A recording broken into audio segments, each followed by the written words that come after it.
Look, ski match the game like the corners in New York guns orders. Overcharging for how they did they like soul in the cold rush. Hoodies and bombers, my tape.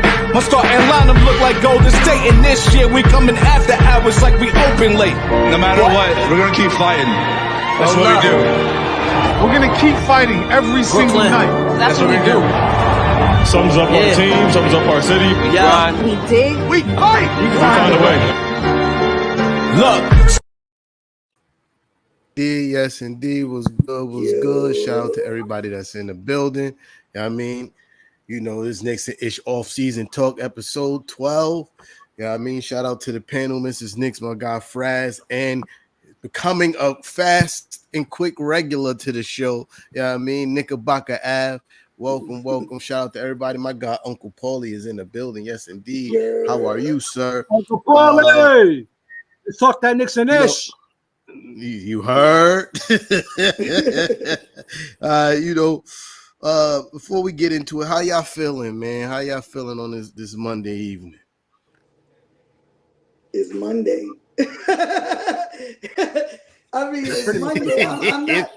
I'm not a Monday type person, but you know, I always do look forward to our show, and talking Knicks is always a great thing. So let's rock.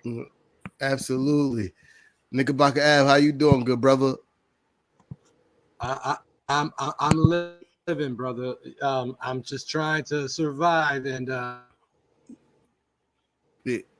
never know. Yeah, you to be here. Thank you for having me on. That ish. Yeah, you always welcome here, good brother. Yeah, I mean, if you're not following Knickerbocker Ave already, yeah, I mean, follow him on Instagram. Yeah, I mean, the link to his profile is in the description. You feel me? So follow the guy if you want that fire Nick contact. Facts. Nostalgic Knicks is in the building. We see you, homie. Boom. So let's get right into it. Before we do it, I got to shout out Darlene. You know what I mean? I got the shout out. Darlene is in the building as always. You feel me? But yeah, let's get into it. I forget the exact date that it was guaranteed, but Jericho Sims' contract is now guaranteed going into the season. Really quick before I pass the topic around the horn, pause. That's crazy. I saw this coming. I knew he was going to be here. I think I knew he was going to be here once we gave him the extension. I knew that the front office seen something in the kid that they liked. You know what I mean? And I've watched him when he's gotten consistent minutes, and there's parts of his game that I appreciate. You feel me? I know he's still a project, but I'm not mad if we go into the season with him as the second or the third option as backup center. You feel me? But I want to get the panel's thoughts on it. I mean, I'm gonna go with Knickerbocker Ave being the guest. Yeah, I mean, how you feel about Jericho Sims going into the season with his contract being guaranteed? Well, I mean, good for him. It's given the young brother a try. That opportunity that that I think he fairly deserves. But I guess the cynic in me is gonna say, well, what other option did the Knicks really have at this point? You lost Isaiah Hartenstein in the agency. You don't know what you're really going to get with Mitchell Robinson. According to reports nowadays, is that he has many, many hurdles to cross before he becomes cleared for training camp and for full contact. So that's big issue. And on top of that, you really don't have anybody else than Port. And I mean, did we really see very much? I mean, it is what it is. I mean, the Knicks did what they had to do, and I'm okay with it for now. Yeah. Mrs. Knicks? I mean, I'm good with it. We said it, early on in the offseason that if he was going to be the backup, we were okay with it, and I stick by that. I see him working out. a lot this summer. He's been in the gym a lot. I like what I see. And if he can, bring that into an NBA game, that'll be amazing. But like Knickerbocker Ave said, we didn't really have any options. We were working out some foreign guys. It didn't seem to work out recently, like this past week. And so they re-signed him $2 million, not going to kill our pockets. And I think from what we saw last season, when he was called upon with extended minutes, he was okay. You know what I'm saying? Like you said, he's a project, but he's our project. And so as long as he's our project, I'm rocking with him. Yeah. So I hear y'all use the term no other option. And my retort to that would be, what if he was the other option all along? Like we all looking outside the box and looking for other people to come here. But what if the organization already was convinced that he could be, the guy to, fill in the backup role if need be? We could look and be like, well, there's no case study for him being like the backup guy. He hasn't played super great. But the same thing could be said for Deuce McBride before he started getting, a ton of minutes, right? So maybe I'm not saying that y'all wrong, because y'all kind of are right in the sense that, all the other, the quality centers in the offseason was off the board pretty quick. So y'all are kind of right, but I might retort to that, be like, what if, Jericho Sims was always the other option? Fraz just pulled back up. Shout out to my guy. Yeah, I mean, we talking about Jericho Sims, being guaranteed going into the season. Since you pulled back up, let's hear your thoughts on that, homie.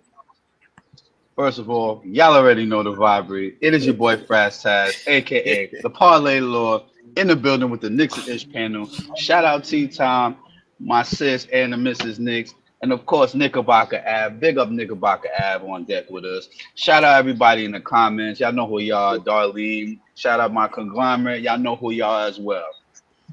As far as the Jericho Sims situation is concerned, this was something we was kind of waiting to see if Tommy T was actually gonna, go with this in the future, because of the fact that last year, he had limited minutes and limited situations, so we didn't really get a large enough sample size to kind of gauge where Jericho Sims kind of stands. But from what we've seen so far, the work he's putting in over the summer, as far as the jump shooting, the 3-point shots is concerned, it must have been enough for Tommy T and the rest of the organization to say, let's guarantee him and let's see what he can offer in the backup center role. Yeah. Let's see what he can give us. I can't really say too much because, like I said, the sample size ain't big enough for us to be like, oh well, he's gonna do this. So we know he's gonna do certain things. Shout out Uncle Paulie in the building. We know he's going to do certain things, but I want to get a big enough sample size to see how Sims really going to do when he play, let's say, 40, 50, 60 games. You understand what I'm saying? That's what I want to take away from him, Yeah, that's an interesting take by Uncle Paulie. Like, I don't know if Jericho Sims is the reason why I think both of them are. I think both him and Mitchell Robinson are the reason why we got Mark Bryant, because both of them need work. You know what I'm saying? Like they both definitely need work. They need a big man coach. Because they both are very talented in their own ways, and so it's just a matter of pulling that talent out and making it work with our team setting. I think Frank tells me it all the time because he likes Jericho Sims and he wishes he gets more time. He goes, he's the type of guy y'all let go and he's going to cook with somebody else. He's going to cook with a point guard that's going to throw him alley-oops all day. So it's just a matter of, and I don't think it's not only their development, it's development of our point guards too, right? Because Jalen Brunson is a scorer and he does that. But as the leader of the team and now the captain, you have to implement everyone else's game into the game. So an alley-oop or two every game isn't going to kill us, right? Yeah. And it's almost guaranteed Jericho's going to catch it because that boy jumps to the top of the backboard. Yeah. You know, we might get to see more of that, with the likes of Tyler. You know what I mean? As for now, in my mind, campaign is a in case of emergency break glass kind of situation at the guard position. But even him, I've seen him make some top-notch plays to guys who could get up there and catch the alley-oop. You know what I mean? So I think the team, like especially the second unit, I think the second unit is going to be more inclined to ball movement. Sharing the ball is where they're going to get their points because, I know that we're going to stagger the rotation with like one of our primary scorers, but in those few moments where Julius or Jalen Brunson may not be on the court, we're going to be looking to move the ball. And I think, at times Jericho Sims could definitely benefit from that kind of offense. It's hard to see what he can do offensively. I know his game is limited. His offensive game is limited. I'm not saying that he has this hidden bag that we haven't seen before, but it's hard to see that or what he really could do on the offensive end when he's only given like one shot a game. Like when he's in, he got one shot, bro. That here you go. Try to make something happen. Like you feel me? But with the likes of Bryant, we might see him develop something. We see what the work that he's putting in the offseason to make him a more well-rounded offense, a more well-rounded basketball player. I think I see the same thing that Frank see, Mrs. Knicks. Like, there's some raw talent there with the kid. Yeah, I mean, like, it's very raw talent. Like, it could be molded. I think, to me, as a basketball player, if you have that much athleticism, the rest is just you putting in work. You feel me? Like, to develop the other parts of your game. And we see that he's doing that. Like, who knows how Coach Tommy T is going to run the rotation. Who knows if Pressure's going to be the backup five and Jericho Sims is the in case of emergency guy yet again this season. Well, we don't know. But all I'm saying is T-Time ain't mad. T-Time ain't mad not one bit. You know what I mean? T-Time ain't mad. T-Time. Yeah, somebody giving a little bit of feedback. I don't know who it is, though. Nostalgia Nick said Jericho will prove a lot of people wrong. I hope you're right, homie. I hope you're right. You know what I mean? I hope you're right because I got you. I'm just letting y'all know. It's one of the later topics on this show, but definitely got a rant. Definitely got a rant. You know what I mean? Today, but that's gonna be the motto for this season for the whole team is proving people wrong because obviously we still got doubters, and that's no different for Jericho Sims. My guy JJ Jackson is in the building. Yo, JJ. I mean, this ain't one of those topics that we could spend a long time on. It's Jericho Sims. Shout out to my guy, but we can keep it moving. Next topic: possible starting lineups for the upcoming season. I started off the last topic. Whoever want to go first could go first. You know what I mean? I think it's pretty self-explanatory. I don't think it's a mystery to anybody. You're going with the captain at the 1. You're going with Mikal Bridges at number 2. OG Anunoby if healthy at 3. Julius Randle if healthy at 4. And Mitchell Robinson if healthy at 5. Of course, I just said if healthy 3 times. And that bothers me. So I'm going to play a little devil's advocate at the same time. I would say that you're probably going to start Jalen Brunson at the 1, Dante DiVincenzo the 2. Mikal Bridges will slide over to the 3 spot. And in the case of an emergency, you're probably putting Precious Achiuwa at the 4. And at the 5 is going to probably should be by committee. Yeah. My only retort to that is I think OG injury wasn't super serious. It was a hamstring thing. I think he'll be healthy by the beginning of the playoffs, though. Oh, you said not for the playoffs. They knocked him out of the playoffs. So I mean, no, I'm talking about going into the season. You know what I mean? Right. Going into the season, he's definitely had enough time to recover from that injury. So if anybody's starting at the 4, if Julius, that's the big if Julius is not ready to go, and Mitchell Robinson is not ready to go, I think Precious is going to start at the 4, McCall at the 3, probably Dante at the 2, Brunson at the 1, and like you said, by committee. But I think Precious gets the nod though. Pause. I think Precious get the nod to start at the 5. That's if those two guys ain't healthy. But we all know if the team is healthy, everybody with any kind of functional brain cells know exactly what the starting lineup is going to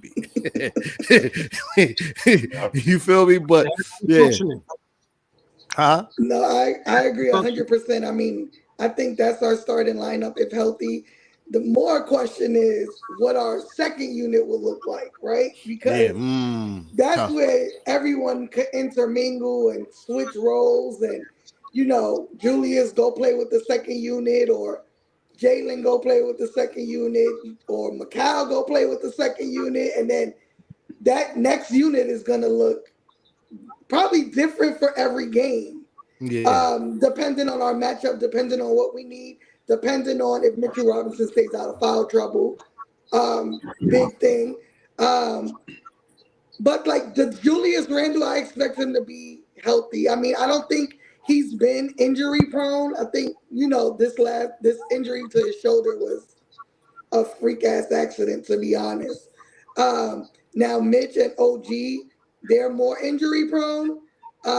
So those ifs, but I think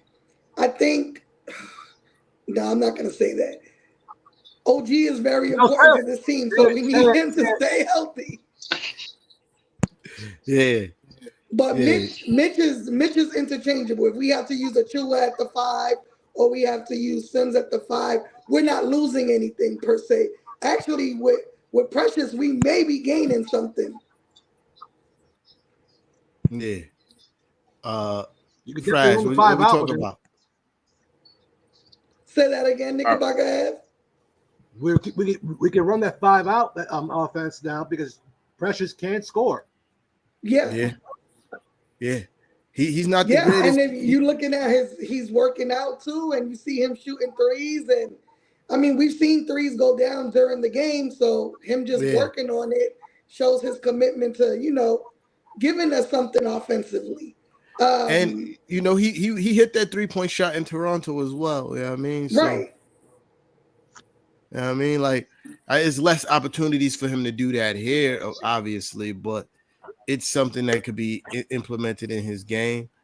Right, and he can shoot it if need be. You know what I mean? To be honest, we don't need a lot from the 5 position because we have scorers everywhere else. So the little that they can give us is going to be a plus. Yeah. I was about to ask Fraz, but I agree. Ready, I'm good. Oh yeah. I'm waiting on you, homie. Give your opinion. Oh my bad. Nah, I just didn't want to be rude. Brother. But basically, it's like this with the starting lineups, right, y'all? You're gonna see this year, Tibbs is gonna play a little more situational ball with certain teams. We saw glimpses of it last year due to injury reasons, but you're going to actually see glimpses of it this year without injury reasons because of matchups. Meaning, some games you may get Brunson, DiVincenzo, and Bridges starting 1, 2, 3. Other games you may get Brunson, OG, and McCall starting 1, 2, 3. I see it as something like that happening if we play Boston, to where you want OG and McCall Bridges on the floor at the same time guarding Tatum and Jaylen Brown. Yeah. All right. So I think as far as the pieces we have this year and the situational ball that may occur, I think you're going to see a little bit of the shifting with the guards. just for the better perimeter defense. And then some games you may see the lineup maybe adjust more to maybe being a smaller lineup or having to play a bigger lineup. So I think it's going to give Tommy T more leeway to adjust his lineups moving forward as the season progresses. You know? Yeah, I agree. I definitely think it's going to be a lot of situational basketball. And it's just up to Tibbs to, get everybody to buy in to like, hey, you might not play for a few games because of the matchups. Yeah, I mean, like, but then you got some guys that might get PT because of the matchups. Like, and I think Coach Tommy T got the guys believing in what the ultimate goal is. But yeah, I definitely think, especially with the bench for sure, situations. Like for sure. I think great problem to have. Yeah. I believe the starting lineup, when healthy, we're going to pretty much see the same starting lineup night after night. Because that starting five, every time I say it out loud, gives me chills. The Jalen Brunson, Kyle Bridges, OG Anunoby, Julius Randle, Mitchell Robinson. Ooh. You feel me? So I think that is going to stay a mainstay throughout the season. But the bench definitely, Fraz, I believe you're going to see a lot of that situational basketball. And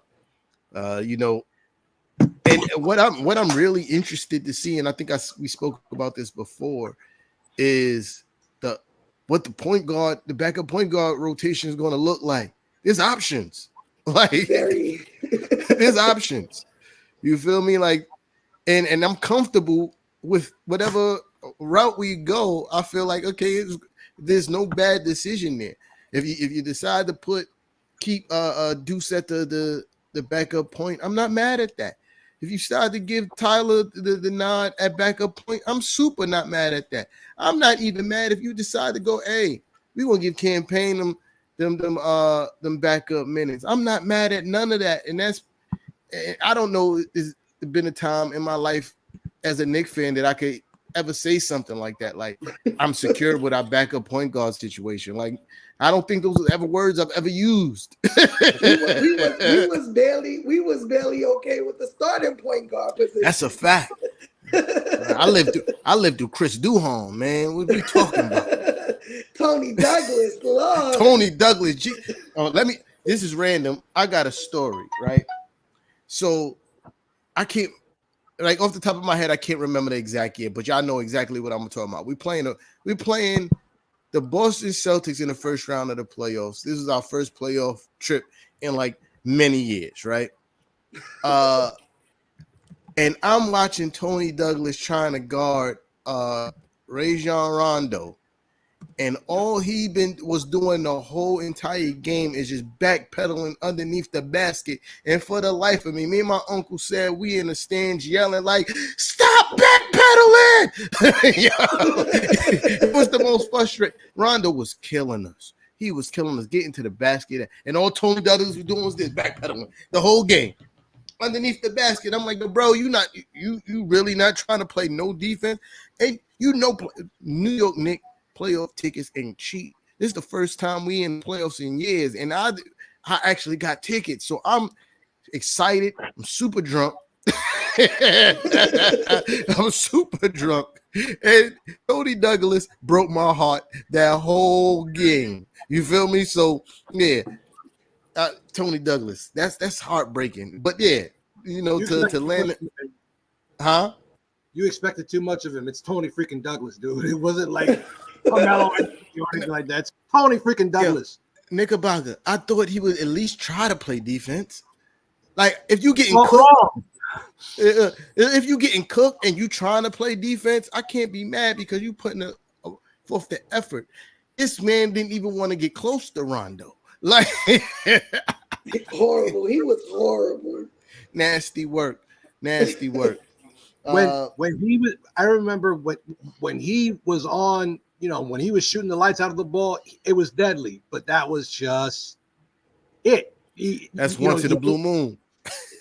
And I mean, it's not like he didn't have the body, because you compare Tony Douglas to a guy like Langston Galloway. Langston Galloway, he defended everybody. It didn't matter. It didn't matter if he scored 4 points or 40 points. That was an enormous difference. But they were roughly built the same kind. I mean, and I was kind of like, why didn't Tony Douglas ever play defense? Oh wait, he's just not built that way. Oh wait, he was also a Mike D'Antoni project, and you already know how D'Antoni is. His defenses don't let the other guys have the ball at all. And if I'm not mistaken, Tony Douglas had like bad foot issues. Yes, like he had bad foot issues as well. And yeah, like you said, when he was hot, it was something to watch. You feel me? But that was very few and far between. I guess we can move on to the next topic, I guess, which is the schedules being released for the upcoming season.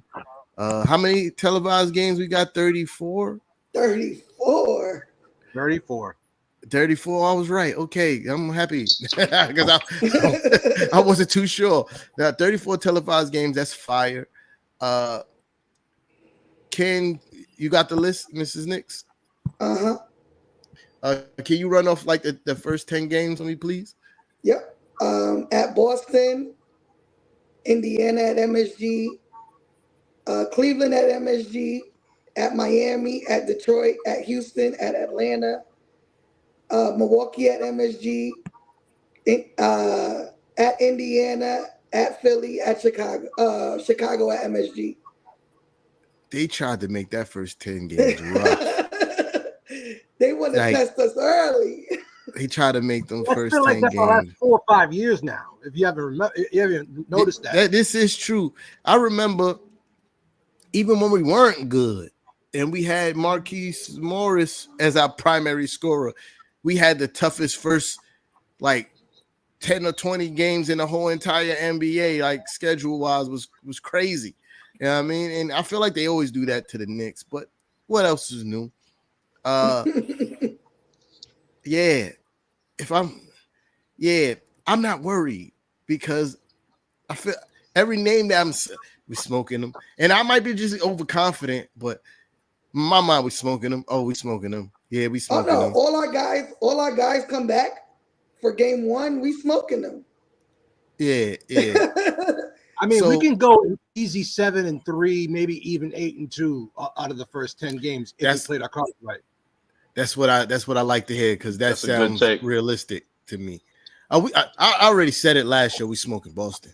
We smoking on Boston. Opening night. While after they got their rings, smoking on them. Yeah, you know what I mean, Yep. like so. Then you gonna put what we got the Pacers next. Yeah. Oh, you know everybody on the roster is getting up for that game. You know what I mean? Everybody on our roster is getting up for that game. Smoke pack because they not that good. You feel me? Even with the Matherin kid coming back, because I really think he's the key to that team being successful. Matherin. I don't know if they're going to start him or keep him coming off the bench because he came off the bench a lot last year. But to me, he's the key to that team. Man. Even with him smoking those guys, then you put us. It's all rivalry games, bro. Like the first 5, right? Mm-hmm. Hey, this is genius by the NBA. Shout out to the NBA schedule makers. Yeah, they trying to get some viewership up. League pass gonna be on fire. What are you talking about? First 5 games, all Knick rivalry games, and everybody's looking at the Knicks like they could do something this year. Everybody's tuning in. That's great. That's great scheduling. I ain't mad. A little tough schedule. I mean, they're smart. We had the best playoff series in the playoffs last season, and just the what if we would have got to Boston game 1, right? And then the revenge game against Indiana. Yo, I'm sorry, Mrs. Knicks. Who is son? Who is son? Who is son, and how did you get here? Who are you, and how did you get here? Yo, we gonna pack y'all up, homie, just like we did in the playoffs.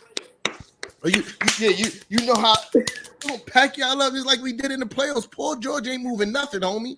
But yeah, we ain't gonna spend too much time. Wait, let's go right back to that for 1 second. Know that every move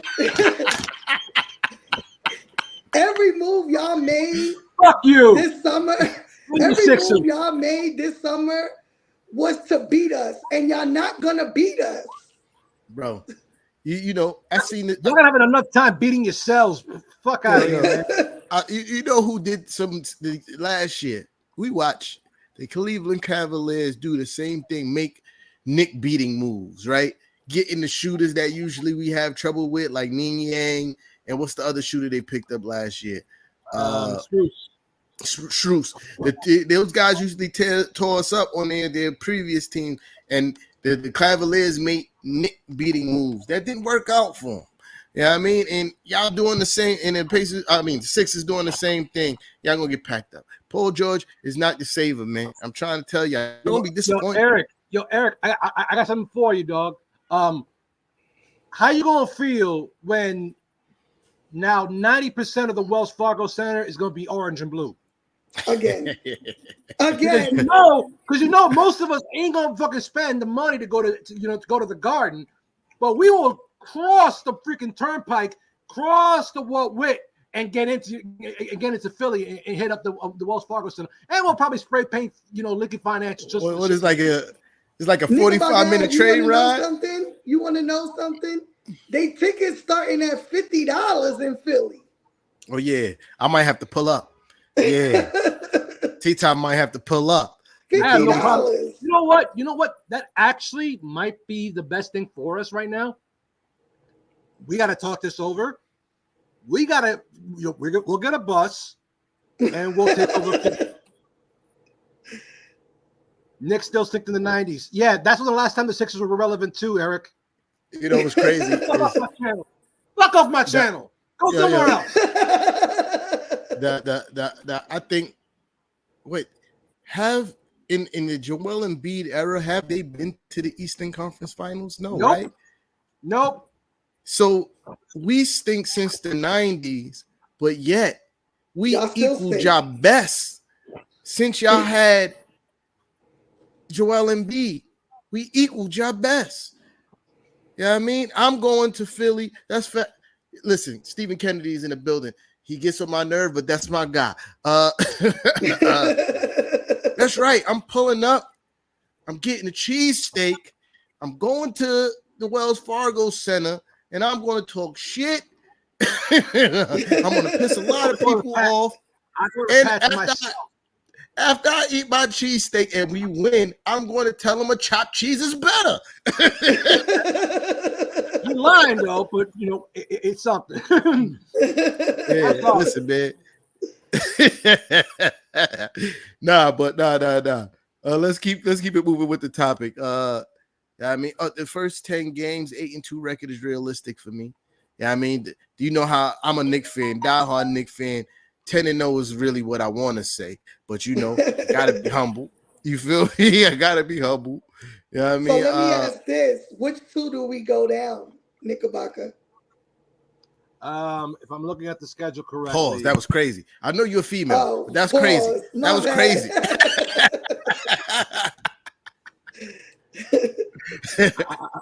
I'm not even going there, but anyway, I think we're losing to the Bucks. I think we're losing to the Bucks. I think that we'll lose one of the Pacer games because we got them twice. We'll lose in one of those, either the home game or the one in Indiana. And yeah, that's about it. Because the Cavs are cooked. The Heat didn't do shit. Maybe Jimmy, will cook for a 40 piece but still lose. The Pistons, okay. The Rockets, okay. The Hawks. Is Trae Young still on that team?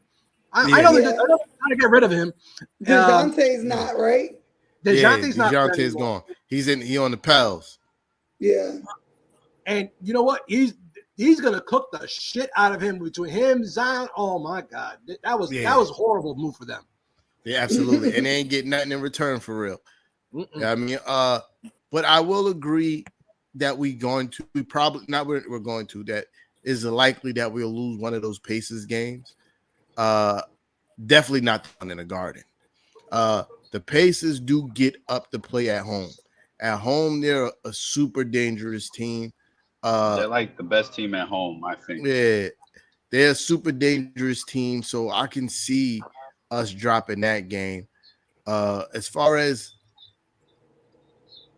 who else do we lose to?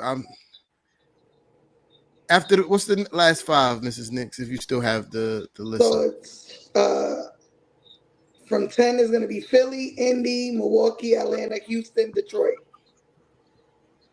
Wow. Yeah. I changed my mind. 9-1.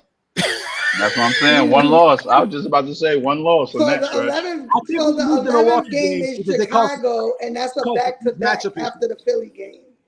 Man, 9-1. It may be that Milwaukee game. Honestly, I think it's the Pacers game at Pacers.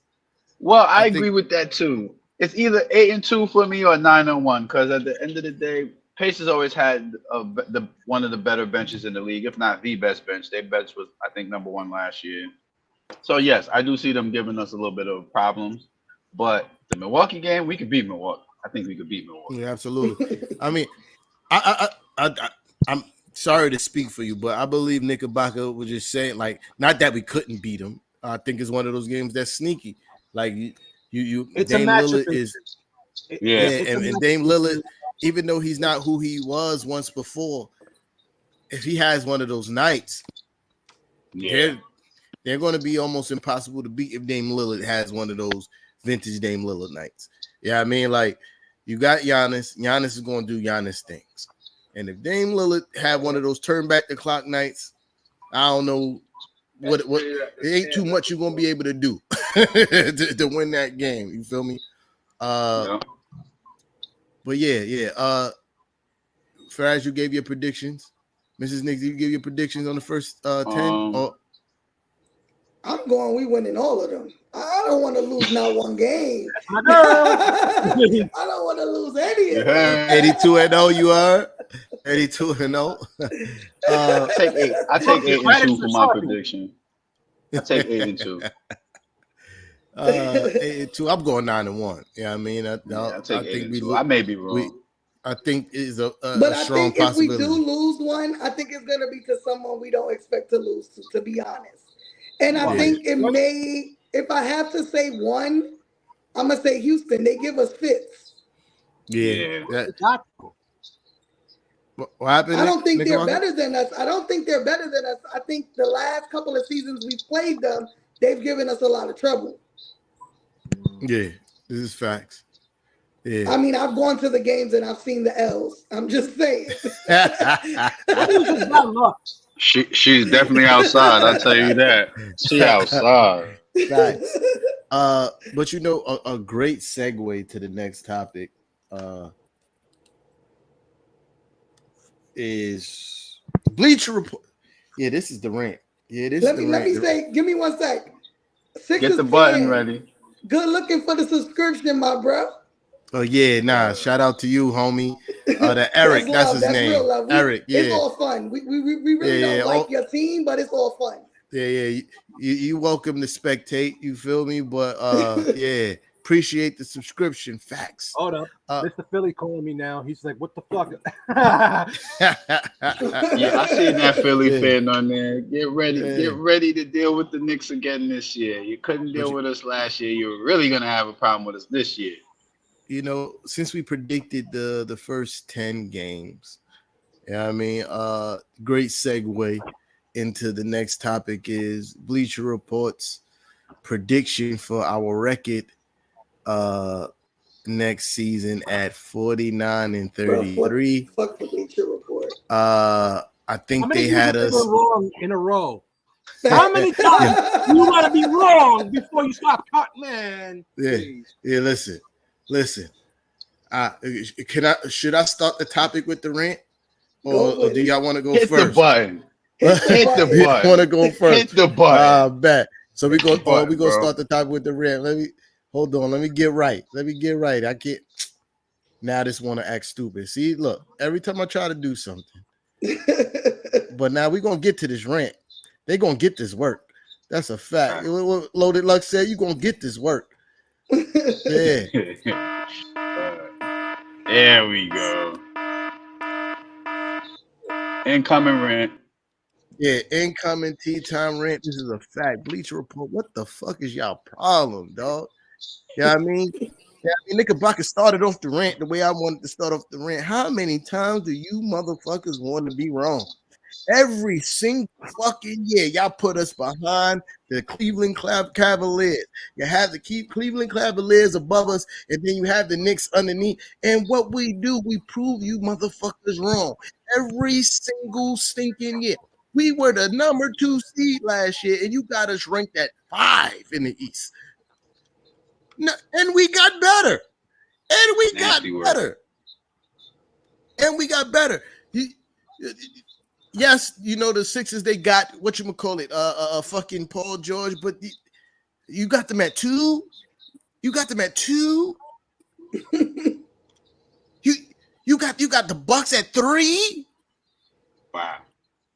You got them at 3 with a better record than the Knicks. Are you?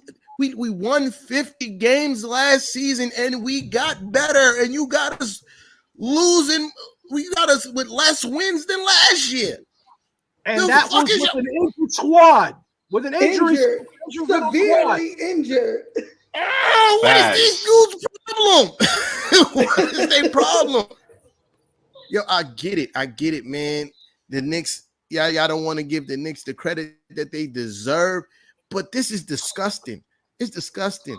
Like, how do you fix your face and be like, oh, the team got better, but they're gonna lose more games this season? Are you dumb? Who's writing and making these predictions? They need to be fired. This is nasty. This is nasty.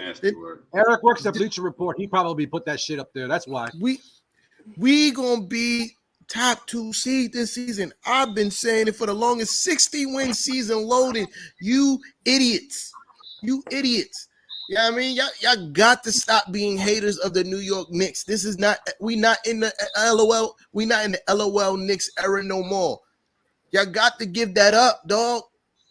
And we're better than Cleveland. We've been better than Cleveland for the last 3 years.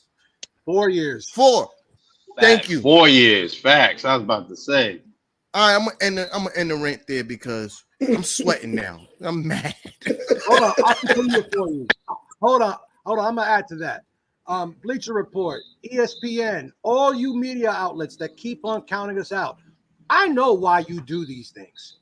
You do it for us, the fans, because you know we're gonna react. We're gonna blow up your apps, and we're gonna give you that smoke. We're gonna put that work in for you. Facts. How in the blue? How in the orange and blue fuck do you think that we're gonna be behind the Bucks, the Celtics, this team, that team? Are you? Come on, man. How you think we're gonna be behind Cleveland? Is crazy. Either y'all smoking that really good shit that they be selling down here in Little Guyana, or I don't know, bro. Honestly, yeah. Nah, that's hilarious. Nah, yeah, man. But it's it's crazy how y'all we just did a show a minute ago, and ESPN came out with the over under at 53.5. Where y'all getting 49 from? Hold on. They said over under at 53.5. Oh, of course, because you know, it's just like Knickerbocker said, man. The negative stories on the New York Knicks get y'all the publicity y'all looking for. You know what I mean? So at the end of the day, of course, this is what you're gonna promote. But I digress. You know? Yeah, because it's just they won't say that shit in about the words of Tea Time. But piss on the Knicks fans. That's fun. That'll sell papers. That'll sell freaking app subscriptions, and get them on on all the talking boards. Man, it's because people at Turner don't like us. Facts. I mean, in the words of Tea Time, it's just nasty work. Like, altogether, straight up nasty work. Like, you got Cleveland winning as many games as us. They haven't won as many games as us in I don't know how many seasons. 4 years. You got Orlando. They haven't even beaten us in the season series. You got Orlando 1 game less than us. Like, that's nasty. I think Orlando is going to be good, but not that good. Shit. Facts. I don't think they better than us. They not close to us. They young. They're a 5-6 seed. Mm-hmm. Right. We ain't that low in the totem pole. We top 2. Yeah. This is Knicks, as the young kids say. We top 2. But like we said, we were severely injured. You know what I mean? Yeah. We didn't have Randle, one of our second guy. We didn't have him. We didn't have our best defender during the playoff time, like and the last season. We didn't have our starting center, who was a defensive player of the year candidate last, half of the season. Like, you're giving us 49 wins when, like you said, we won 50 last year, severely injured, with basically our second unit. What do you really? There's no way you really think that that's accurate. If our second unit was our starters last year and got us where we got, how do you not think we not winning 60? 60 win season loading. 60 plus, to be honest. Listen, I'm gonna tell you, it was a good day that day when they dropped that list. I was feeling good. I was on my way to work. I was having a great day. And I'm on the bus, so I'm flipping through my social medias, and I see Bleacher Report drops their prediction for the 2024-25 season. And it wasn't the actual article. It was somebody that put the list up because they took the time out and they organized the records in standing wise. And I said, ain't no way in hell they think that the Cavaliers is as good as a basketball team as the New York Knicks. And then we're not even talking about just from a talent standpoint, because I already said this years ago when we beat them in the playoffs 2 years ago. I said Jalen Brunson is a better basketball player than Donovan Mitchell. I'll debate anybody to the end of the earth for that. You feel me? A better basketball player. Yeah, I mean, is Donovan Mitchell a better scorer? Yeah, I give you that. But I'm saying that Jalen Brunson, overall basketball player, is better than Donovan Mitchell. And I'll debate anybody to the end of the earth for that. And then you look at the second best scorer, who's Darius Garland. That guy, what they said is SpongeBob, this guy stinks. Fuck out of here, bro. Who we talking about when we talk about Darius Garland? You know what I mean? Mobley is not who they've been gassing this Mobley dude up for the last how many years, bro? And he's not that. He's not that, bro. He's not who they trying to make him out to be. Is he a scrub? No, I'm not saying he's a scrub, but he's not the guy like they trying to make him out to be. And then we was. Well, we already saw what Mitchell Robinson did to Jared Allen in the playoffs. It was a bully session. It was a bully session. You know what I mean? So we go there, but then you look at they have locker room turmoil. Darius Garland don't want to play with Donovan Mitchell. You know what I mean? Like, he don't want to play with Donovan Mitchell because you know why? Donovan Mitchell is a motherfucking offense stopper. He's an offense stopper. That guy don't like passing the ball. He's allergic to that shit. He'll come up the court, dribble the ball for 20 seconds and take a tough shot. Now, Donovan Mitchell is a great tough shot maker, so we get the oohs and ahs, but that's not good basketball. It's not. You feel me? And I think that's the one that made me most offended by where they have us ranked as far as wins and losses go is Cleveland, because Cleveland has shown nothing that they are as good as team as we are. Go ahead, Knickerbocker Ave. By the way, if you want to troll the asshole who freaking put us at 49 and 33, his name is Andy Bailey from Bleacher Report. He's also a lawyer in the West. Oh, figures. You don't trust no damn lawyers, man. That's why. You don't trust no damn lawyers. They lie for a living. They lie for a living. You feel me? But yeah, nah, that super nasty work. Super nasty work. But like I said, it's definitely Nick for Click the vibes. They know how we are. They know how we are. And I've seen whole think pieces already. There's been whole Twitter spaces. You know how they do on Twitter, 4, 5, 6, 7, 8, 9, 10-hour spaces on this list already. You feel me? So I get it, but still, y'all gotta have some kind of integrity though. Like they got the Mavericks, and this is what the fuck? Right? They got the Mavericks at 51, winning 51 games this year. That's crazy. They went to the finals.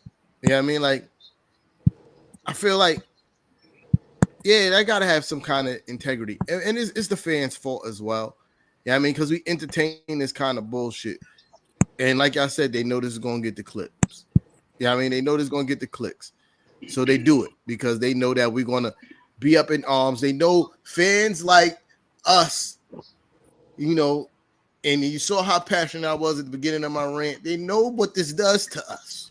Yeah, I mean, they know what this does to us. We're going to get angry. We're going to yell. We're going to go straight to the internets and promote and share the fuck out that list, so they can get the traction, so they can gain more ad revenue. And this is why I said we gonna make them. We gonna at them to apologize all season, every fucking time, and we're gonna share that same article too. And you know, I mean, bookmarks that article. Yeah. So you know, it's our fault too as well. I ain't gonna hold you, right? I ain't gonna hold you. You know, moving right along, this is a topic brought to us by our, you know, you're a friend of the program now. I like that term. I don't know why I like that term so much, friend of the program. Yeah, you know I mean, but program affiliates. Yeah, you know, Knickerbocker Ave had a topic that he wanted to talk about tonight, and I'm gonna let him lead off the topic. How concerned we should be with Julius Randle not signing his extension. Knickerbocker Ave, it's on you, homie. I'm very concerned. If you look at the history of Leon Rose and how he handles negotiations over the last couple of years,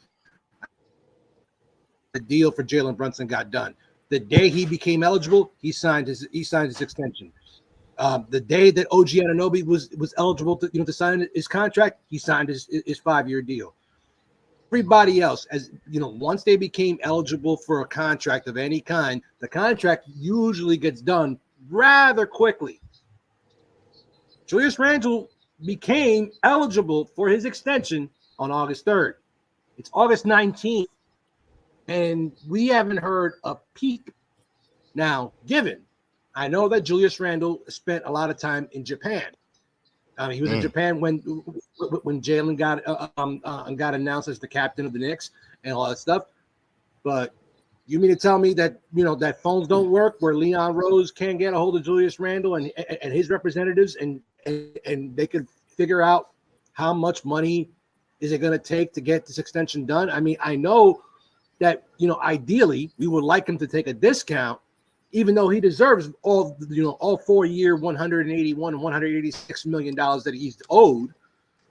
But to keep the cap flexibility, I'm still kind of concerned that this deal hasn't been done. Yeah. I shoot it to you guys. Should I be concerned? Are you concerned with me? If I may, in a way, I'm gonna say not necessarily concerned. I'll be concerned more when time gets closer to his contract ending and he doesn't sign. Okay, if you look at the systematic signing of our guys, I think it's followed somewhat of a routine to where it's whoever's turn is up for that particular time. Okay, Hartenstein had his little time. They gave him his little money. Brunson got his bread, got his extension. OG got his 5-year deal. Now, let's look at it, though. If you would have gave Randle his extension right now, we'd be over that second apron level and we'd be in real trouble as far as luxury tax and as far as overall payroll is concerned. I think holding Julius Randle off till next year when you already said, okay, we got everybody else on the books now. Now you have the choice to basically say, it's Julius Randle time now to get the contract. You understand what I'm saying? And the reason why Brunson took that much more or less was Randle's contract is part of the reason why Brunson took so much more or less. Because cap would be bottled up. We'd be over the second apron, bro. And that means you would have to worry about, okay, who am I going to send to free agency now that, I tried to sign everybody and we're over. We're over the cap. We're over the second apron.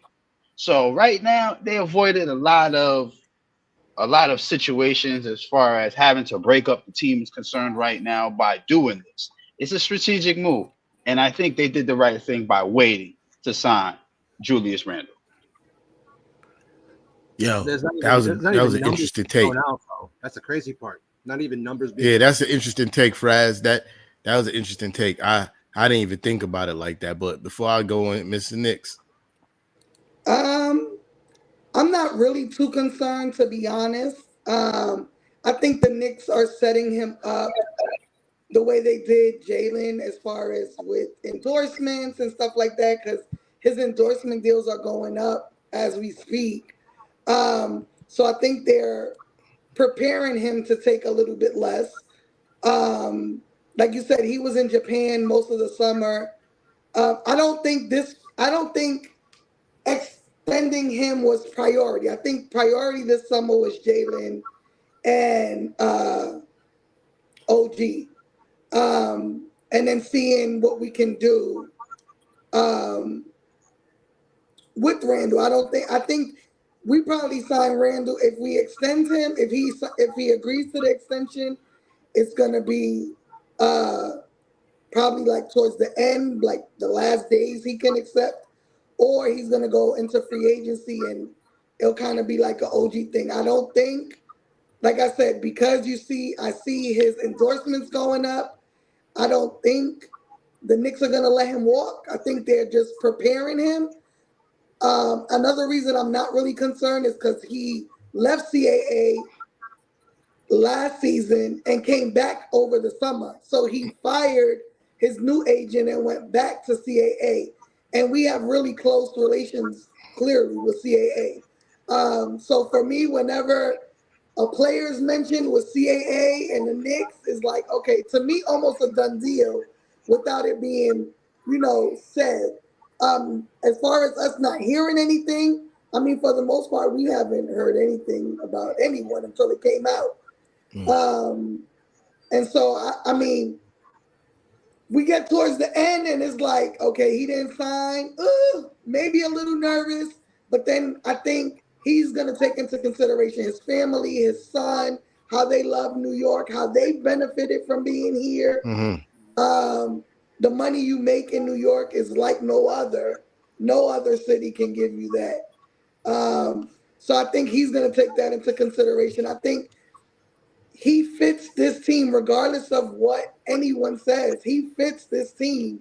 And I think when he says he wants to win in New York, as much as I didn't like him a few years ago, I truly believe he wants to win here. Big facts. So and if he just ups and leaves, he's gonna be the most hated. I'm just gonna say that.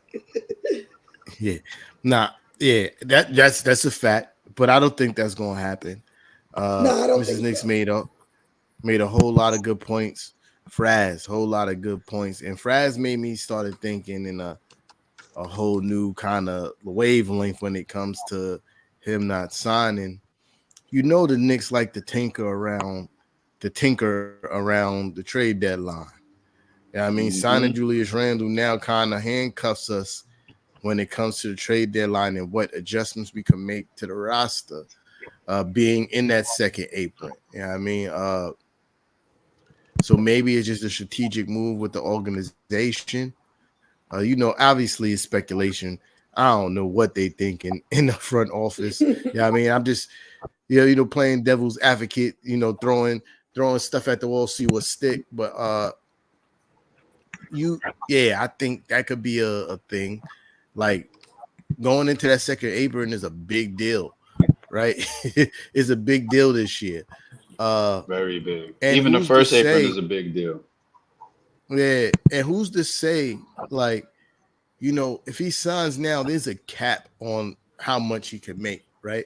Like, you only can make this much. Right. Say if he let his contract run out, who's to say that he has to sign for the max amount of money? You feel me? Who's to say that he has to sign for that? He could give us a discount in a different way, just not as we just gonna lock up this money now. You know what I mean? But I also do think with the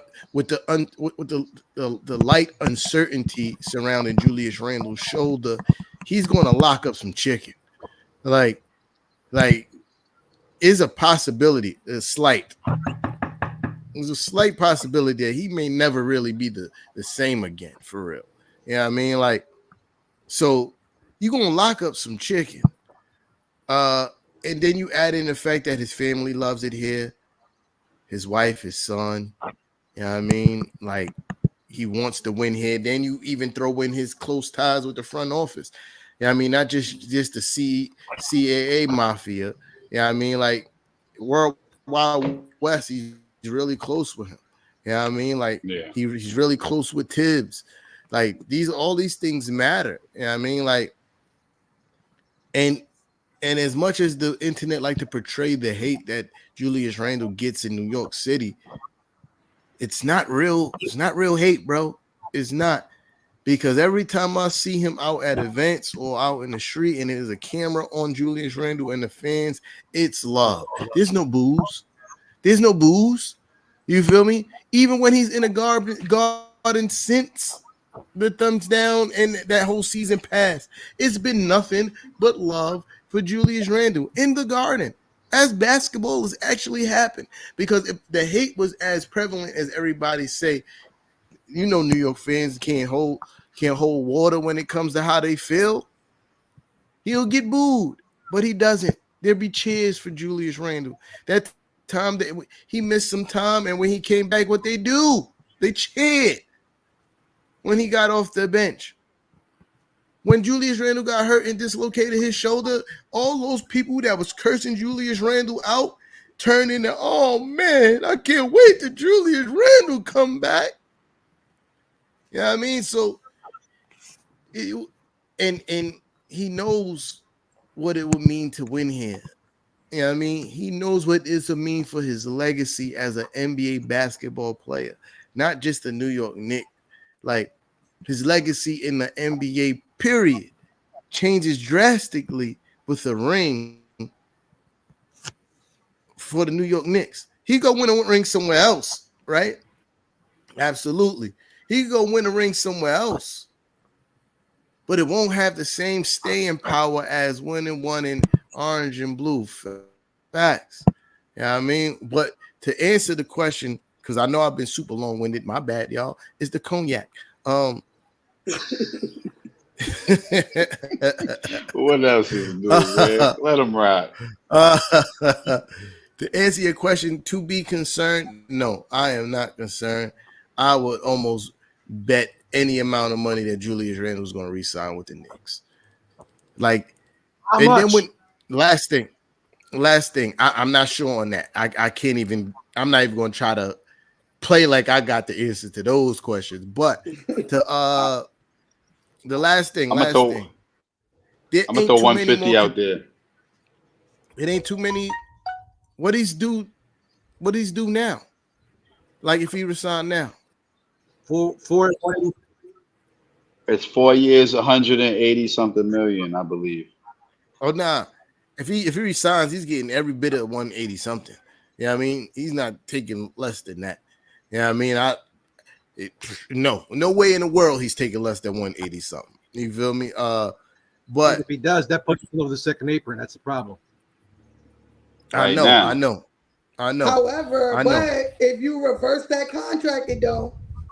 Oh, that's very true. That's very true. Yeah. Meaning Because the everyone's same kind of contract is contract Brunson regular. had. You reverse a big contract, it don't put us over. Yeah. I forgot what I was about to say too. But the salary cap hasn't gone that incrementally, increased in. I mean, the last 5 years. I mean, it's always been like about 10, less than 10%, less than 20%. It doesn't really get to that point where, it'll but be we substantial. also have his full bird rights. That's true. And I'm glad you brought up the topic about the cap, Knickerbocker, because, ladies and gentlemen, this is the last year. This current year coming up, 2024-2025, is the last year of the current NBA collective bargaining agreement. Meaning, this was a strategic move by the Knicks. Cap is about to go up even more after this year.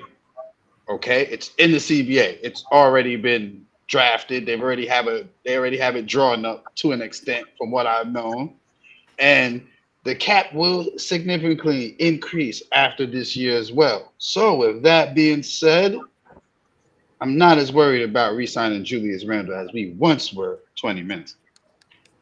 Okay. Yeah. I think Jules gonna be here.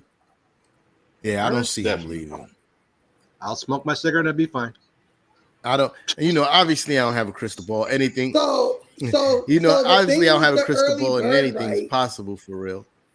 So with the early bird rights, since we have his full rights, because he's been with us long enough, it allows the team to exceed the salary cap to re-sign their players. That's not the issue though, because even if you have his bird rights, that allows you how much you have to pay him. But whatever you do pay him will be attached to your salary cap. So the team will be hard capped completely. Yep. And that's correct.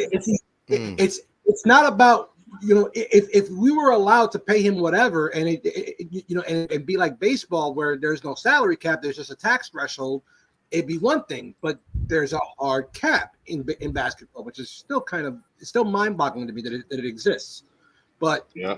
The fact that, but I understand why it does. I mean, obviously they brought that up because they didn't want the big market teams like New York, Los Angeles, Chicago, Miami to outrun the small market teams, because they don't generate the same amount of revenue. Their ticket prices are not the same as obviously than they are in Madison Square Garden.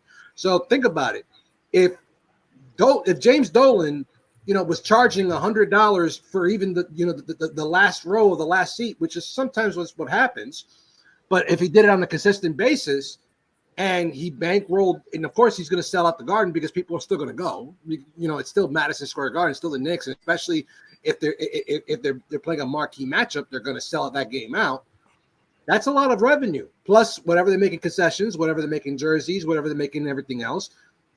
Madison Square Garden is very wealthy just by itself.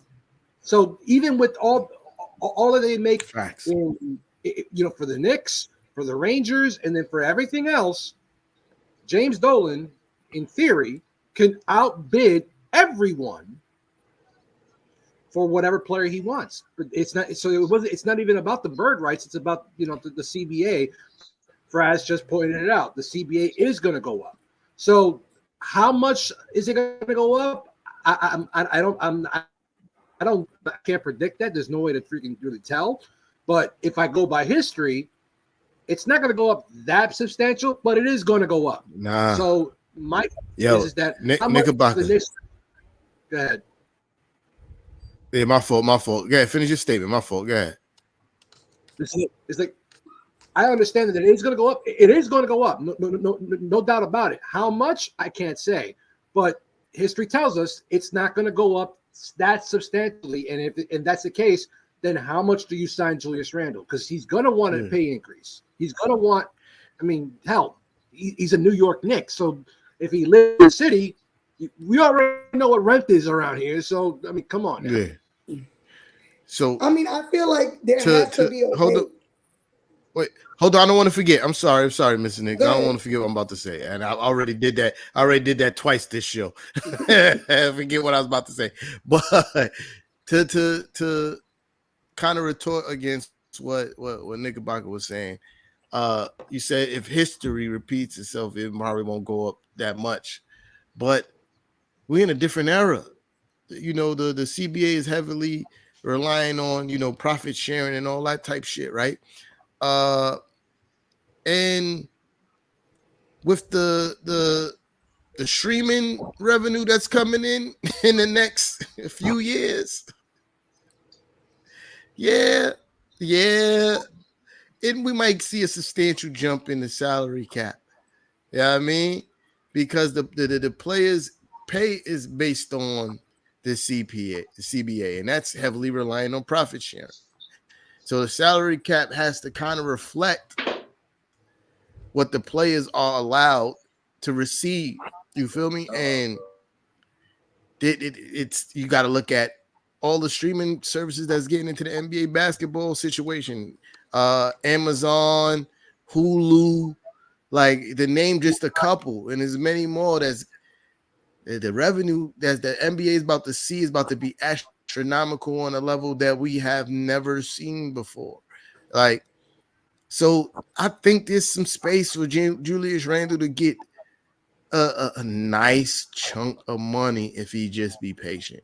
And I feel like the organization so far has done right by everybody in this current era of the New York Knicks.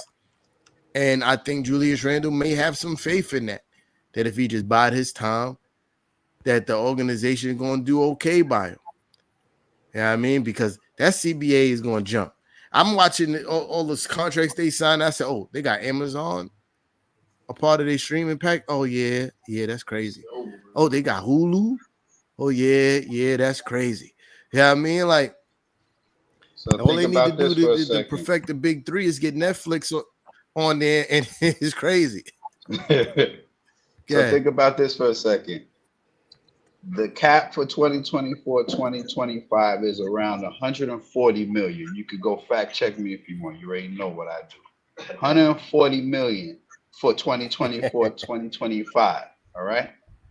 Now imagine when the CBA gets restructured after this season, and now you could possibly have salary caps for teams going up to around 100, starting at like 175 to 185 million, which is a 35 to 45 million dollar increase from this year's cap. I definitely wait too if I want to sign Randle and be able to give him add 50 more million on to what I want to give him. And depending on where that second apron falls starting next year, yeah, I see why they kind of waited a little bit with signing Randle. But I will say he's going to get signed sometime this year. So look out, because you're going to see him sign sometime this year. Just to preface this, for anybody who's wondering about the CBA, it's an 11-year deal worth $76 billion between Peacock, NBC, and Comcast, however they want to call it, Amazon, ESPN, and ABC. And the way they broke it down was that Monday night it'll be on Peacock. Tuesday night it'll be on NBC. They'll air 2 regional affiliate games. Wednesday we'll be back to ESPN with a doubleheader. Thursday nights will be Amazon, starting in January after Thursday Night Football ends. Friday nights is on Amazon. They'll air a primetime doubleheader. ESPN will also occasionally air some. Saturday night, ABC will continue to have primetime showcase games, while Amazon will have occasional air games on the afternoon. And then Sunday, NBC will air primetime games after Sunday Night Football wraps up in January. That's how the breakdown works. That's crazy.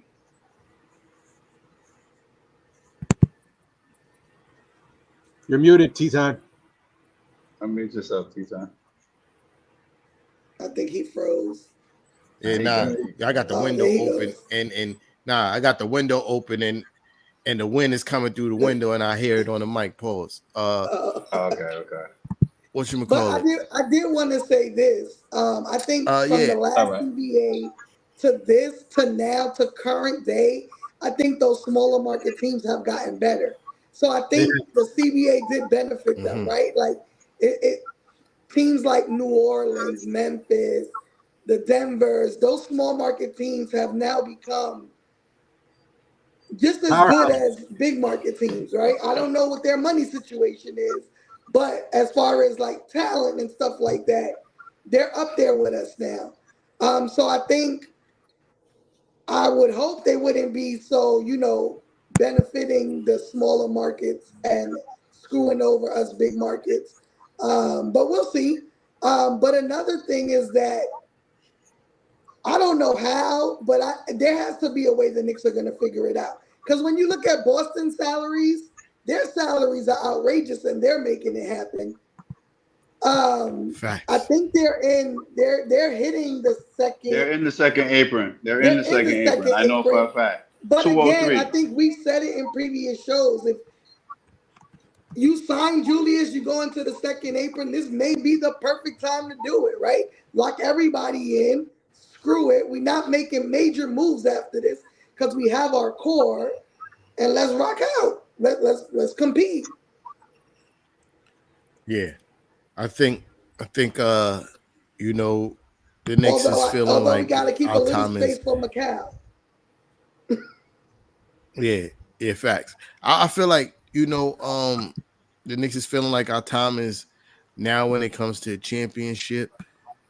So they want to. I feel like they want to leave a little wiggle room when it comes to the apron situation, just in case at the trade deadline we need to make a pivot and a move for a couple of players to try to bring somebody in, whatever it may be. But I think overall they're going to keep Julius Randle. Like I don't see them trying to pivot from that situation. When you just think about it, we talk about this all the time on this pod, that there is not too many 25, 10, and 5 guys in the NBA. We named them. It's 4 of them. And we got one on a discount. Facts. 3 of them have won the MVP trophy. 2 of them are champions. Like, you don't pivot from that in the prime of his career. Yeah, I mean, you figure out how to make it work. And I think that the organization is going to do that. I think Julius Randle, not according to popular belief, is a high integrity guy as well. He say what he mean and mean what he say. And I really feel like he want to win here. But we're going to pivot on to the last topic of the night because I got to go to work in the morning. Walt Clyde Frazier had some really high praise when talking about this version of the New York Knicks. This is a fact. Hit that like button if you like something. Facts. He had really high praise when talking about this version of the New York Knicks and some of its players. I'm just going to say this before I pass it around to the panel. In all my years of watching Knicks basketball, and Walt Clyde has been the commentator for the New York Knicks, I've never heard him say that this is our time. I've never heard him use those words. Facts. This is our time. Oh, facts. And this man has seen a lifetime of basketball, a lifetime of New York Knicks basketball. And he said, this is our time. And I'm just going to pass it around to the panel, and I'll finish up after the panel do their thing. So let me just read what he said for the folks that don't know what we're talking about. So during Fan Fest this weekend, Clyde was on a panel. And like T-Tom said, it kind of gave me the chills, to be honest. Like to hear someone, so highly, looked at upon in our organization and in our team to speak so highly of this team, it to me means very much a lot. So he says, and I'm just gonna, give clips of it.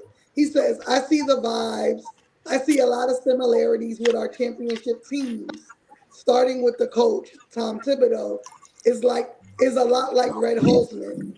He holds the guys accountable and they're defensive oriented and the players actually like each other. I think this is going to be our year. Obviously, health is going to play a big factor into it, but if the Knicks can stay healthy, I think we can get back to our former grandeur. And then he went on to talk about Brunson. He said, we know in this town the expectations are always overwhelming. So to rise to the occasion, his first 2 years and accept the challenge, catapulting the team, he's definitely got a chance to be one of the greatest Knicks ever, if not the greatest Knicks ever. I did a video. I wasn't able to be at the induction. When he was inducted as a captain, I told him he reminds me a lot of Willis Reed. They're both lefties. They have a tenacious work ethic, and they're always sharing and caring. The team first concept. They're always thinking about the team and not themselves. Facts. Yeah. Any opinions on that before I get long-winded again? I mean, Go ahead, Price. all right. So, listen, Walt Clyde Frazier is like a GOAT to this franchise. Like, no, not like, he is. He is, yes. He is. He's like one of our top franchise players ever. When he says something like that, you should listen. This guy's commentated for us for so many years, played for us for so many years. He's so much a New York Knick, even to this day, even with him not playing. Like, I agree with him. I think he's valid with saying that because we still have a lot of great basketball to see from this version of the New York Knicks. This is just the beginning of us starting to turn around our success, and they've set it up for years to come to where we can be now that perennial playoff contender like we've been for so many years back in the 90s. Yeah. Knickerbocker, talk to me. Walt Clyde Frazier, arguably the greatest Knick of all time, with the most memorable Game 7 performance in the history of this franchise and probably of all time. Mm-hmm. He scored 38 points and had what? Yeah, I'm sorry to cut you off. I've been preaching about this Game 7 to everybody who will listen because they don't understand how he put in so much work that Game 7. I'm sorry. Go ahead. I'm sorry. I'm just happy to hear you say that. I'm sorry. Go ahead. You see, I'm a Knicks historian, and I would be remiss if I don't mention that to talk about, because everyone remembers the 1970 Game 7 as the Willis Reed game where Willis came down the court, scored the first 2 buckets, and then didn't play the rest of the game. But the Knicks won by what, 20-something points? How did they get there? Who did all the scoring, all the assisting? That would be that number man, 10. Number 10. So for number 10, if they counted steals back then, he would have almost had a quadruple double. Yeah. They counted steals back then. Facts. So in what's Game crazy 7. to me, so what's crazy to me is that a man who has called so many Knick games, who's been through, after getting traded from here, he came back, started calling Knick games around the 80s, on and off, has been through the Patrick Ewing years, has been through the Scott Layden years, the Isaiah Thomas years, the Phil Jackson years, and then the Steve Mills years. And through the highs and the lows, this man has never once said that this is our time. Even when we had Patrick Ewing or another soon-to-be Hall of Famer by the name of Carmelo Anthony, never once has he ever said, this is our time. The crazy thing is, if you ask any realistic, intelligent, and feet to the ground Knicks fan, like everybody on this panel and the majority of the people that I actually talk to, the ones that I just like, yo, what's up? Some of them are delusional. I get accused of being delusional, but I can say this full-heartedly. As a former Marine, a future police officer of the New York City Police Department, as somebody who's done a lot of things in my life, and a father of 7, and as everything, I feel full-heartedly. Sheesh, you said 7? Yeah. Hey, it works. Much respect to you, homie. He said 7. Jesus. As a father of 7, a guy who's watched so many Knicks games, has been on the ledge, of committing Knickerbocker suicide, and as true as I've always been. This is our time. Our time is now. It's not like a John Cena song. This is our time. I believe full-heartedly that this team will finally raise a banner. And it won't just be the consolation prize saying Eastern Conference champions. It will say, you heard me, 20, 24, 25, 25, 26, 27, 26, 27, one of those years, it will read, let me just show you, like that one does. Thanks. World champions. Yeah. Thanks. Like that one behind over there. World champions. Sorry, the refrigerator. Yeah, I still think that's super fire that he got the banners hanging from the ceiling like that. That's fire. That's a fact. Mrs. Knicks, talk to me. We're finally going to raise one. In our lifetime. Anna, in our lifetime. T-time, Brad, in our lifetime. Before we are all dead and buried and gone from this earth, we will have finally have witnessed it. We've seen the Giants win Super Bowls. We've seen the Yankees win World Series. Hell, I've seen the Mets win World Series. The Rangers. I've seen the Rangers raise the Stanley Cup. I've seen the Islanders raise the Stanley Cup.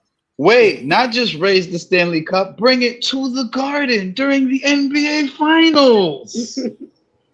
Mark Messier put it on the Garden floor, Game 3. Yo. Game 3. You feel me? Yeah.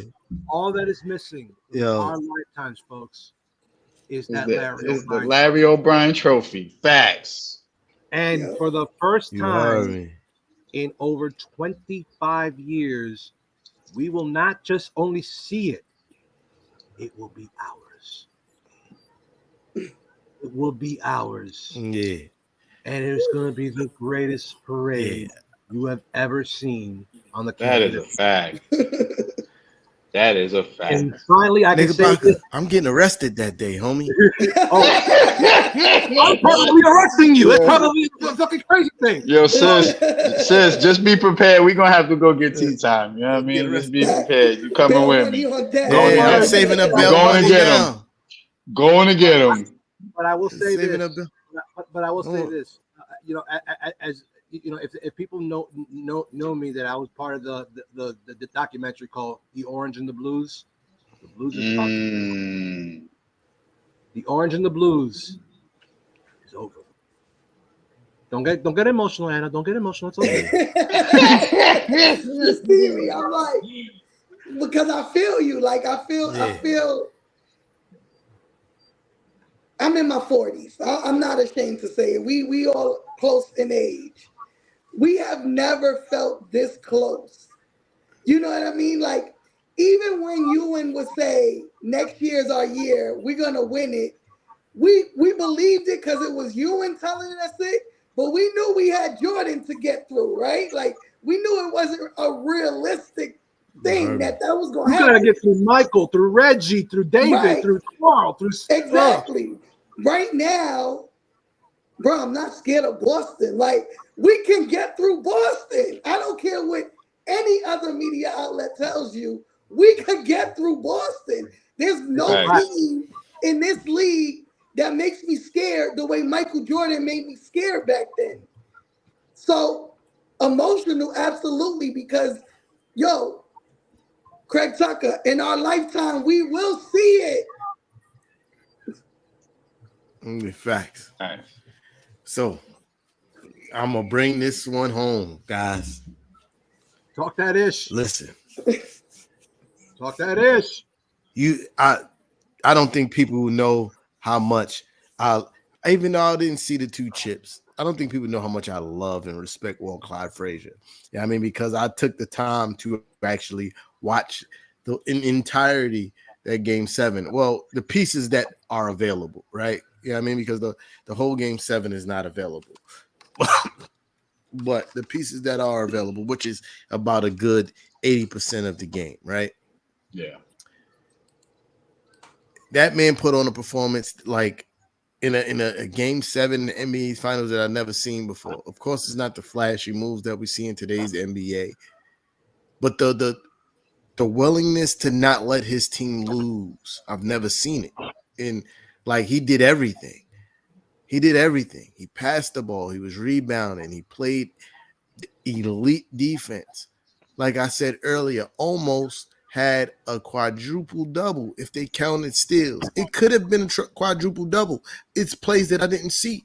You feel me? Like, it could have been a quadruple double, but nonetheless, it was a triple double in game 7 in the NBA finals against Wilt. Against Wilt, one of the most dominant forces in NBA history. You feel me? And he did that in one of the most against one of the most storied franchises in NBA history, right? And he did that. So for him, like everybody on this panel said, yeah, I mean, I may not be 40 yet, but I'm damn close.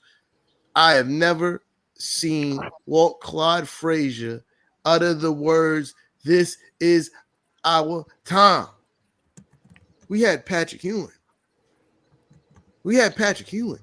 Patrick Ewing was, and some of the younger Knicks fans may not understand how much of a bad motherfucking man Patrick Ewing was. Bad man.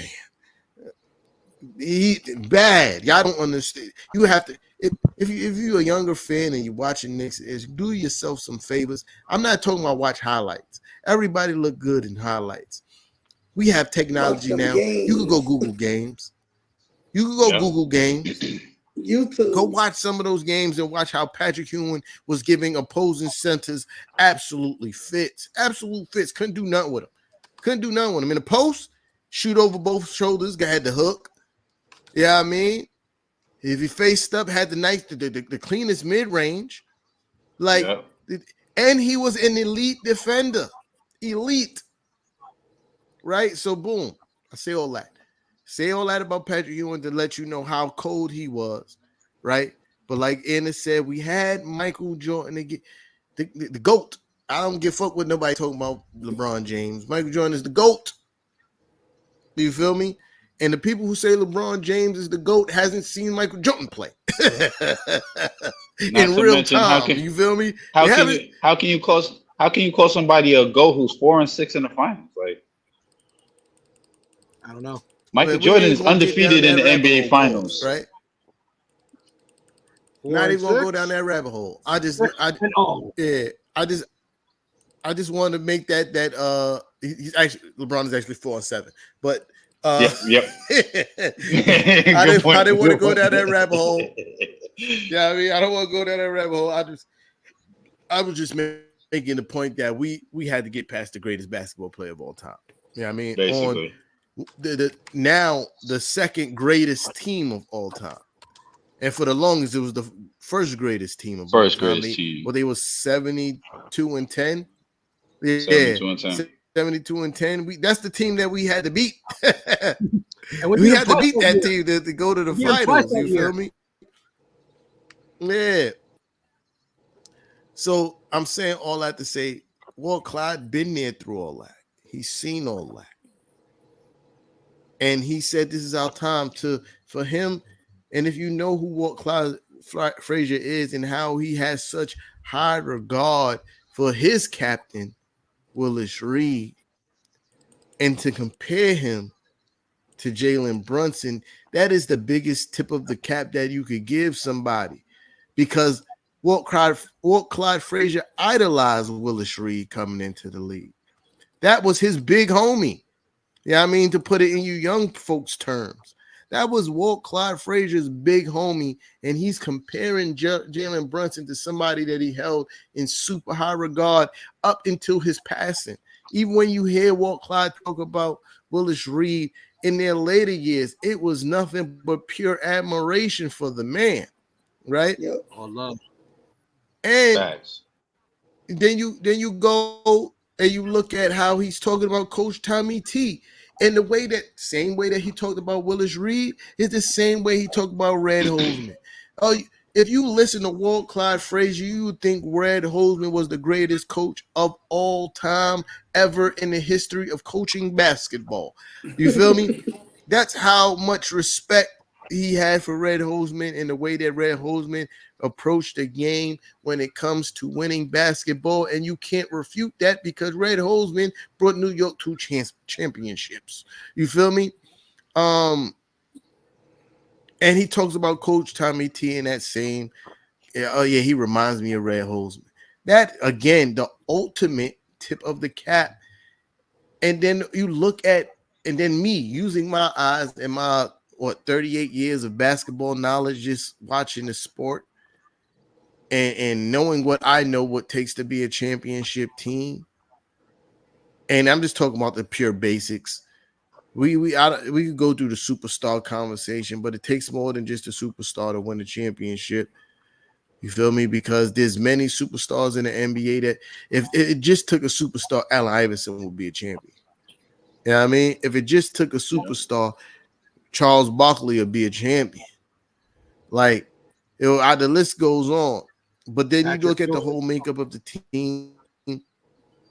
If it just took a super facts, thank you. And that's no disrespect. I'm just, I'm freestyling. Well, if you anybody ever rap and you freestyling, sometimes you miss stuff. Yeah, but Patrick Ewing will be a champion.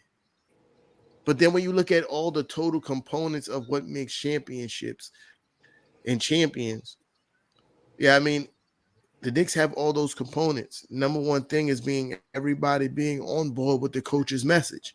You feel me? Yeah. If the coach having the locker room to me is the most important thing to winning a championship. Everybody seeing and understanding and being able to execute what the coach has laid in front of them as a winning plan, and having a coach that has a comprehensive game plan. As many knocks has been on Coach Tommy T. Last year, we were top 10 in both offense and defense with being heavily injured. With being heavily injured. So as much as everybody want to just dub Coach Tommy T as being just a defensive coach, his offense has not been fluttering in these last few years. I think the year before we may have not been top 10 in offense. We was probably top 15, if I'm not mistaken. Right? No, we were top. We've been up there in offense since. Huh? We were top 10. What'd you say, Knickerbocker? We were top 10. No, not offense. last year. The year before. Oh, the year before that. Facts. We were 12. I think we were 12. 12. Yeah, that's what I'm saying. We was top 15. Okay, yeah, we was top 15. Yeah. So again, you have the coach that has the comprehensive game plan. You have the players who regurgitate every single word he talks about when they on interviews, literally sound like the same guy.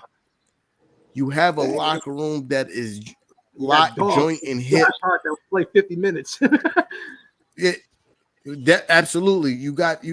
I'm getting to that point, but I'm just talking about just on a camaraderie standpoint that is joint, lock, and hip. When it comes to a camaraderie standpoint, everybody on the team, for the most part, for what I can see, loves each other. They love being a part of the team. They love their teammates. And then, like you just said, certified dogs, everybody, certified roofs, certified. Yeah, I mean, and there is no reason in my mind. You feel me? There's no reason in my mind when I'm looking at all these things, and I'm missing some stuff.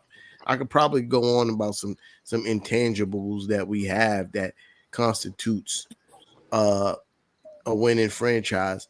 And Scott Perry, you already know Scott Perry, we trust. That was my motto for like a few years. You know what I mean? He said it. This team reminds him of the Pistons, but I think we're better than those guys, right? I think this talking about the 04 Pistons for those right who's wondering. With absolutely dog. Yeah. Yeah, the surprise Pistons. This team right now with absolutely. Yeah. This team that we have right now will absolutely dog walk the championship Pistons. Absolutely dog walk. But the same kind of fundamentals and ideology reigns true through this version of the Knicks. We're going to hang our hats on defense. We're going to outgrind everybody. And we're going to put up some points too. We're going to put up some points too. Right? But yeah. So when Walt Clyde said this is our year in summation, you feel me? When Walt Clyde said this is our year, there is nothing that I have seen that I can contradict that. And to end the sentence, we the end of the whole thing, we know what Jalen Brunson is going to do. But my question to the rest of the NBA, who going to check Julius? That is the scariest part of this equation. Who going to check Julius? Huh? I've watched Julius trying to move Giannis out the fucking way. And Giannis is a hell of a defender. Hell of a defender. Not just Giannis. Not just Giannis. He moved the Joker too quite a few times in Denver. Yeah. Didn't Giannis win a Defensive Player of the Year? Yes. Excuse me. Move that guy clearly the fuck out the way. Who going to check Julius? Y'all making all these moves. I'm watching Philly doing Paul George can't check Julius. No. Who going to check Julius? And you got to give Jalen Brunson his just due respect. The man just averaged almost 29 points a game last season. You got to pay him his just due respect. So that means 40 in the playoffs. So that means you got to pay. And then we got shooters. Don't think just because, when you hear marquee shooters, you don't hear OG and Mikal Bridges name in that category that they not knockdown shooters. Mikal Bridges shot, if not over, almost 40% from the three-point line last season.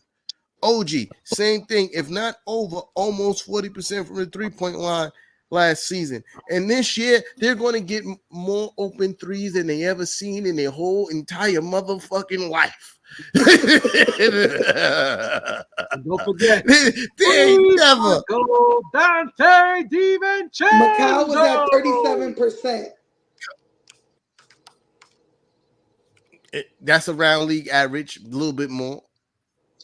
Yeah, I mean, and those were contested. OG was at 38, postseason 41. Mm-hmm. Yeah, okay. Case in point, Mikal Bridges was shooting a lot of those 3-pointers because I tuned into some net games when the Knicks wasn't playing because I like to troll. They feel greedy. That's my guy, and I like to troll him. You know what I mean? When the Nets was getting their ass whooped, I go on his podcast and I talk shit. You feel me? But I watched Mikal. He was taking a lot of contested 3-point shots and still averaged 37 points. 37% from the three. Lo and behold, I'm being long-winded. The league is cooked. They don't know it yet. And let's I throw think the in, players know. let's throw in Dante. 40.1%. You already know the vibe. Whose second unit guard is gonna stop And he was taking Dante? Yo, this is Knicks. The crazy part is he was shooting like 8 3-pointers a game. Right. Right. That nigga didn't know. Yo, to shoot 41%. He didn't know what a shoot 42% averaging almost. Yo, that's crazy. That's crazy. Yo, the league is cooked, man. All I do is pray for health. And Walt Clyde is gonna be absolutely correct. Because I feel like last year if we was healthy, we could have won. Facts. I feel like that. Like I really do feel like if we were healthy, if we had Mitch throughout the whole playoffs, if Julius was healthy, if OG never got injured, like the league, the East for sure would have been cooked. Yeah, I mean, for sure. The Celtics would have been fucked. But yeah, unless y'all got anything else to add, yeah, absolutely. Unless y'all got anything else to add, I think I'm ready to start. What just happened? So I did want to say the Princess of New York was born. Jalen Brunson had a baby on July 31st. So big congrats to Jalen Brunson. Yeah, and absolutely. Captain. Congrats, Captain. Shout out to the captain. Yeah, I wanted to start the show with that, and I forgot. I didn't want to say it all day. I really did want to start the show with that. Yeah, big time. Yeah, big time. I wanted to start the show with that, but it's error of the mind, not of the heart. Yeah, I mean, shout out to JB, first time dad, girl dad. That's something special. If you need help, JB, like me being a dad. I know how to do these things. Yeah. You already know being a girl dad is definitely special, especially when that's the first one. Like you thought you've been loved before, you ain't never been loved, but until you had a daughter. Yeah, I mean, that's a fact. Daddy was this. Daddy, what's that? Daddy, what's this? Daddy, where's that?